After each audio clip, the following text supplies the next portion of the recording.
Hello everyone.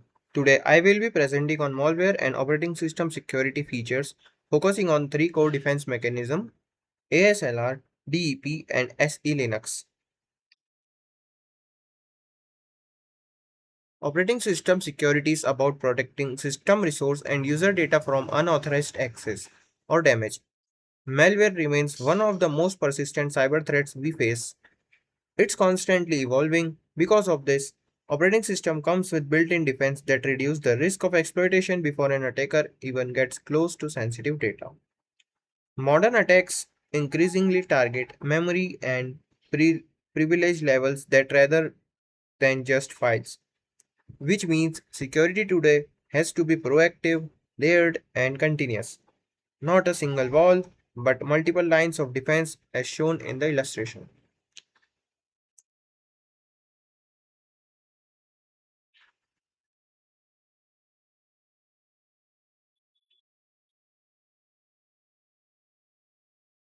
So what exactly is malware? It's malicious software especially designed to harm systems or users. It's designed to damage, disrupt, or exploit devices. And it spreads through channels like email attachments, drive-by downloads, or infected removable media like USB drives. Malware threatens the three pillars of security: confidentiality, integrity, and availability. At a high level, its life cycle is simple. It infects a system, spreads to others, and then causes damage, as shown here.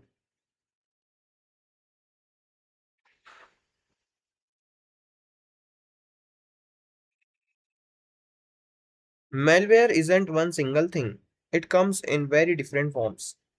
A virus that attaches itself to files and spread when that file is executed. A worm. It self-replicates across a network without needing a host file. A Trojan. It disguises himself. It, dis- it disguises itself as a legitimate software to trick users into installing it. Ransomware. It encrypts your data and demands payment for the key. Spyware secretly monitors your activity while a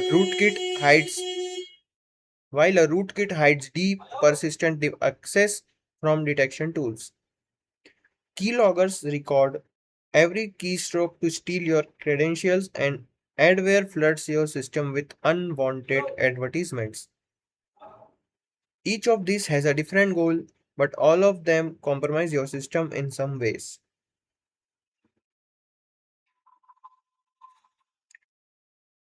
Let's see how an infection actually unfolds. Step by step. First is delivery. The malware reaches the target system often via email or a malicious link. Next is execution, where the malicious code begins to run, then installation. The payload installs itself on the host machine. After that comes persistence, where the malware ensures it survives a reboot or an unattempted removal. Then the payload is triggered. This is the actual malicious action. And finally, damage. The system or data is compromised. Understanding this chain is important because OS security's features are designed to break this process at multiple points, not just one.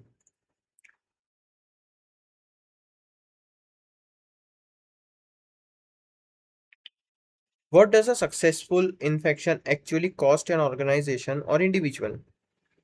There are six major impacts. Data theft, where confidential information is stolen; data corruption, where files become damaged or unusable; financial loss from both direct cost and recovery efforts; system slowdown as a resource gets consumed; unauthorized access, where attackers gain control of the system and the privacy violation; where personal activities exposed. These effects are exactly why OS level defense are so critical.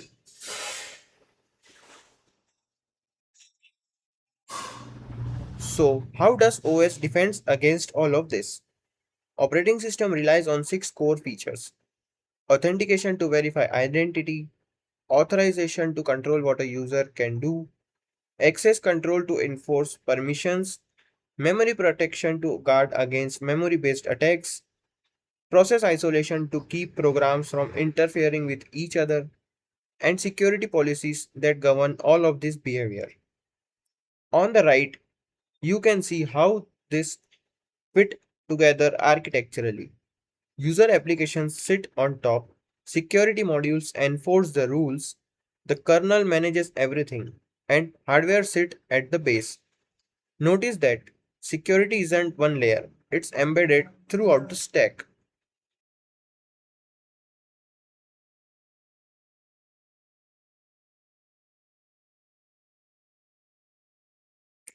Let's look in the memory specifically because this is where ASLR and DEP operates. Attackers frequently exploit weakness in how memory is handled. A classic example is a buffer overflow, where a program writes past its allocated memory boundary. This can lead to stack corruption, which can hijack the program's control flow entirely, letting an attacker redirect execution to their own malicious code. If memory isn't protected, this opens door to cut code injection attacks. That's why OS level memory protection shown where in this process memory layout, stack, heap, data and code segments is absolutely essential.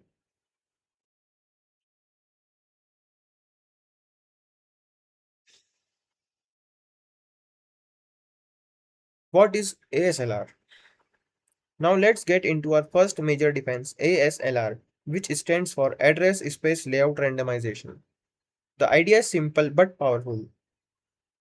It randomizes the memory address of the key region like the stack, heap, and shared library every time a program runs. The purpose is to make memory address unpredictable so an attacker can't reliably guess where to redirect so an attacker can't reliably guess where to redirect execution. As you can see in this diagram, the same program run three separate times places its stack, heap and library in completely different memory location each time. That unpredictability is what blocks many memories based exploits from working reliably.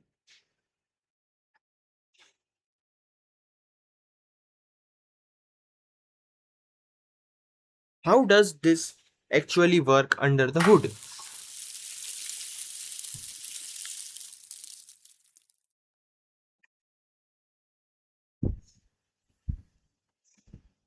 On every run, the stack base address is randomized. The heap start location shift, shared libraries load at random offsets, and on many load, even the executable's own base address is randomized. A technical called PIE. Look at the comparison here. Without ASLR, addresses are fixed. The stack is always at the same location, run after run. With ASLR enabled, those same regions land at unpredictable addresses each time. An attacker who has hard coded a target address into their exploit will simply miss.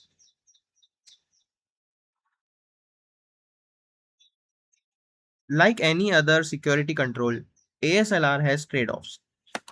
On the advantage side, it makes memory based exploits far harder, costs almost nothing in performance, works transparently with existing software, and is widely supported across modern operating systems. But it isn't perfect. It can be defeated by memory leak vulnerabilities that reveal addresses to the attacker's entropy is more limited on older 32-bit systems. It isn't effective on its own without other protections, and misconfigured system can end up disabling it entirely. Now we have our second defense, that is DEP, which stands for Data Execution Prevention, where ASLR hides where things are, DEP controls what can run.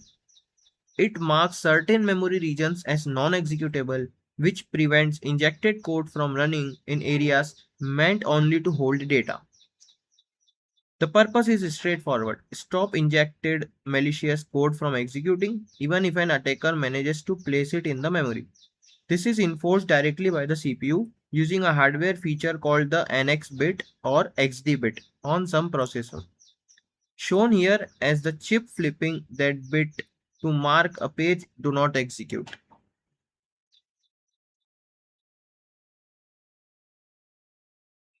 Here's how DEP is applied in practice. Memory pages are tagged as either executable or non-executable. Code pages, the actual program instructions, remains executable because the program needs to run. But data pages like stack and heap are marked non-executable since they should only ever hold data, never running instructions. If the CPU detects an attempt to execute something from a non-executable page, it simply blocks it. You can see that permission map here. Green pages are allowed to execute, red ones are not.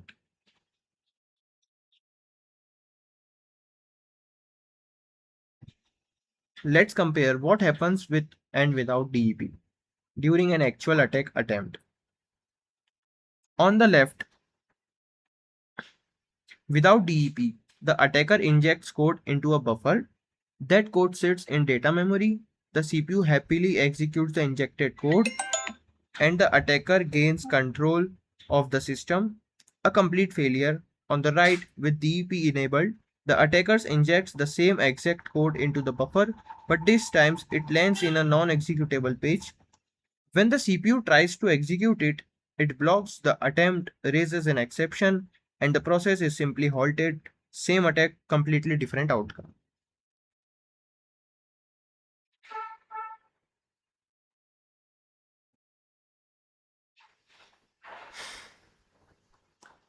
On third defense is different in nature. It's SE Linux or Security Enhanced Linux.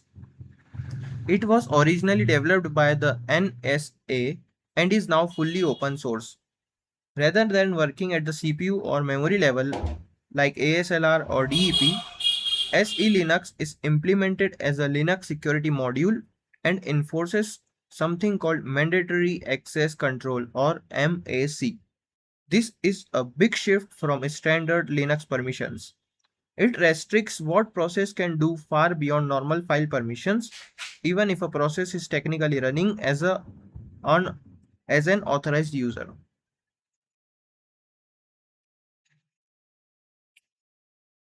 So how does SE Linux actually enforce this? Every access request goes through four stages. First, a subject, typically a process, request access to something. Second, its label or security context is checked. Third, that context is matched against policy rules defined by the administrators. And fourth, enforcement happens. The request is either allowed or denied based on that policy.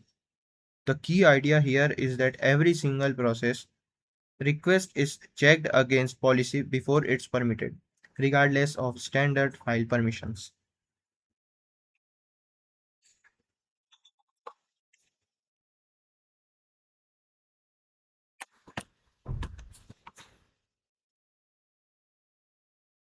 SE Linux can run in three different modes.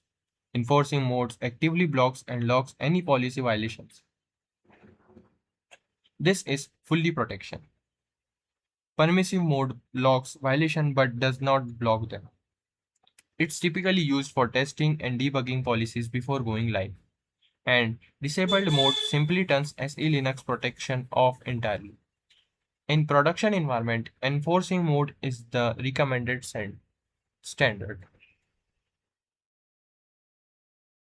Let's now directly compare all three techniques we have covered. ASLR. ASLR's purpose is to randomize the memory layout working at the memory management layer, and it primarily prevents return to libc and ROP style attacks.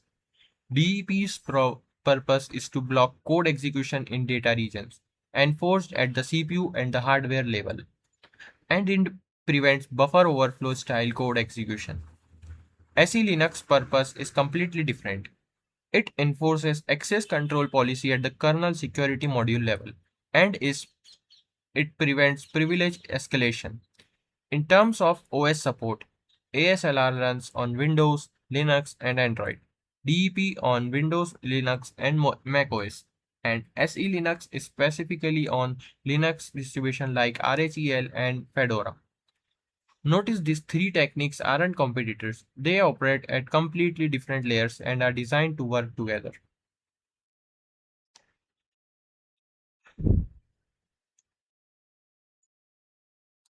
Real world applications of ASLR, DEP, and SE Linux.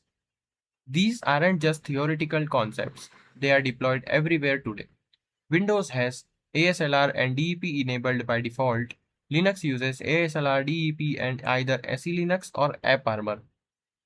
Android, built on the Linux kernel, enforces all three. Enterprise servers rely heavily on SE Linux to secure multi-user access, and platforms combine layered memory and access defense across massive shared infrastructure.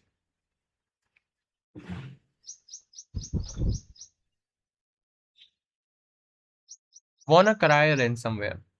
Let's ground this in a real incident, the WannaCry ransomware outbreak of May 2017. It spread by exploiting an unpatched Windows SMB vulnerability, and within days it had propagated over more than 150 countries. It encrypted victims' file and demanded ransom payment in Bitcoin. Here's the critical takeaway. Systems that had been kept up to date with patches and modern protective like DEP and ASLR active were significantly more resistant to the exploit that WannaCry relied on. The lesson is clear. Regular patching combined with these OS level defense meaningfully reduces real world ransomware impact.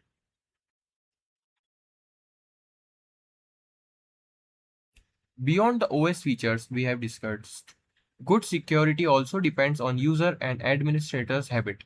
That means applying regular updates promptly, using a strong and unique password, running trusted and updated antivirus softwares, maintaining a firewall to filter unauthorized access, following the principle of least privilege by granting only necessary permissions, downloading software only from secure verified sources, and consistently applying software patches.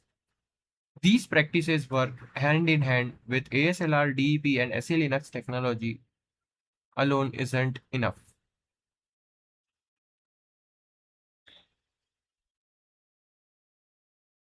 Standing back and looking at all these OS security features together, the advantages are improved overall system security, a reduced success rate for exploits, stronger memory protection, and better fine grained access control. But we should be realistic about the limitations too.